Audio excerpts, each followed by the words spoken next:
Alabama, known for its diverse landscapes and cultural heritage, faces challenges from extreme climate events, pollution, and water contamination, all impacting the environment, economy, and public health.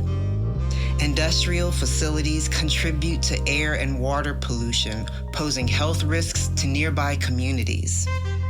Additionally, aging water infrastructure leads to leaks and contamination, compromising drinking water and increasing health risks for residents.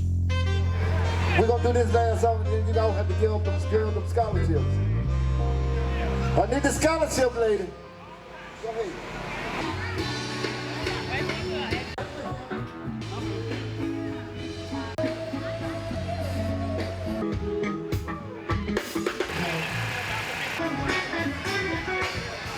My name is Tiara Dorsey, and I am the Executive Director of Bethel Inslee Action Task Incorporated, also known as BEAT. The housing stock, especially in this area of Birmingham, is actually pretty old. So that means that you're going to have windows that need to be replaced, you're going to have air that's escaping, and that means that when a person is running their heating units or their any type of HVAC system that they're going to be running, it's going to have to work a lot harder in order to be able to keep that residence warmer or cooler. So with that being said, that means that person is going to have an extremely expensive power bill, and that's going to eat into basically their monthly budget. So one of the challenges that we face is how do we mitigate that?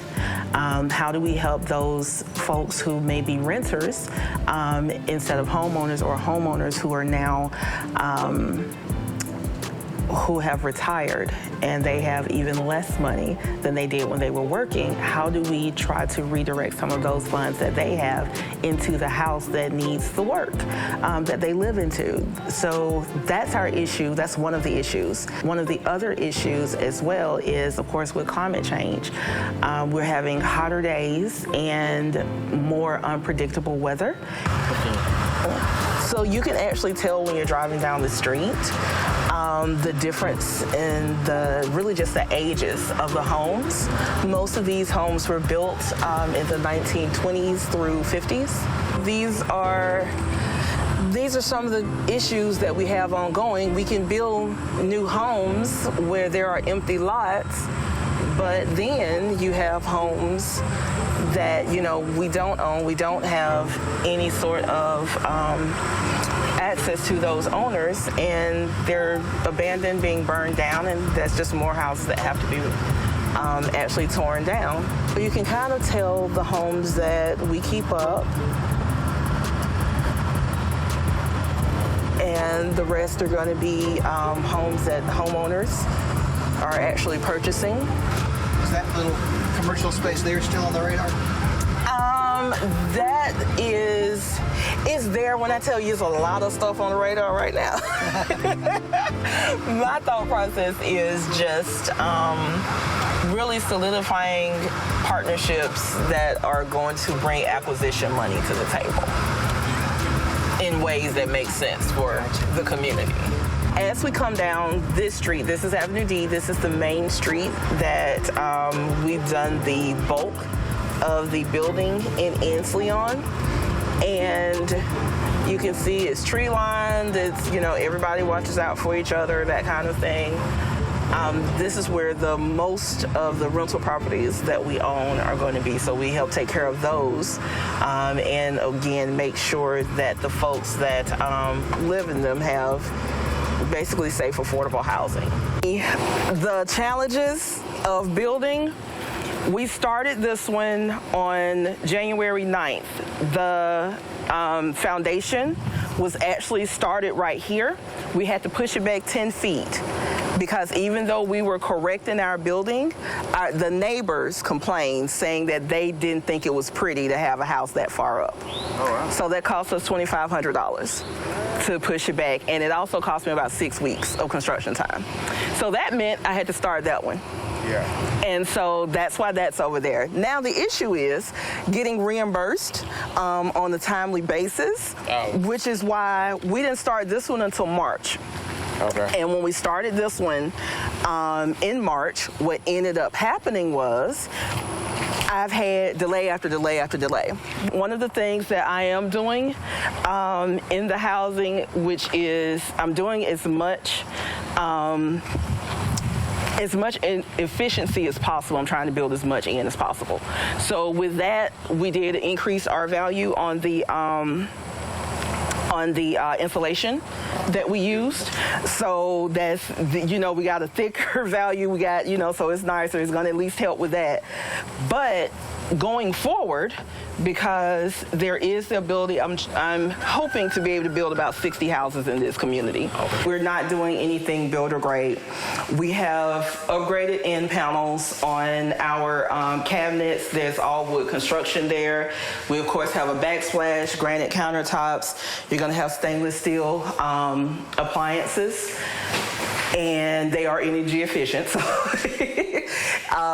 And so we are going to provide a refrigerator as well, because unlike other new construction, when a person is buying on the regular market, right, they may have the money to be able to pay for a refrigerator.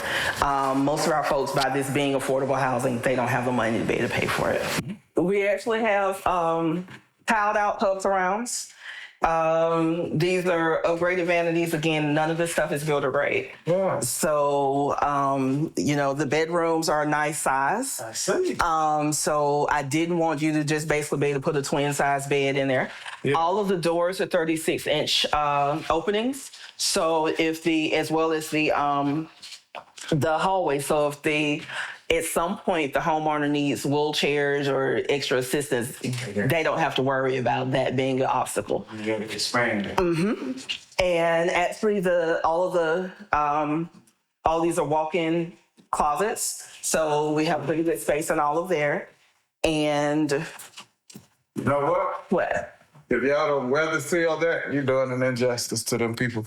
Also put a latch on it. Okay. Have your builders to put some weather seal stripping okay, around it. Okay. And then put a latch on it so it can close tight. Because over time, okay, those springs get loose. Okay. And so it droops. Okay. All of that air. Okay. One of the things that I changed on the design side was to actually add in a pantry, because, you usually, the way they have this space all open like that, you don't have anywhere to put extra canned goods, things like that, if you're not, especially if you need to buy in bulk. So, well, that's the thing. I actually put it here. Yeah, because instead of just doing just a top and a bottom, we actually did the full pantry piece. And usually that's an extra cost that most builders aren't going to do that, especially not in this price point. Ooh. So that's some of the just extra thinking that went into that. Same thing with the overhang on the granite. It costs a little more money, but you have extra seating over there. So, oh damn. Yeah, so that's where we are. Yeah. So I'm just waiting on my chandeliers. It was literally just the foundation. Yeah, I'm just waiting on my chandeliers and stuff. And framed. All of it was framed. That was it. But this is the kicker. If everything was as it should be, as far as funding, I would have been done and sold a long time ago. That's been sold and that one's been, Exactly.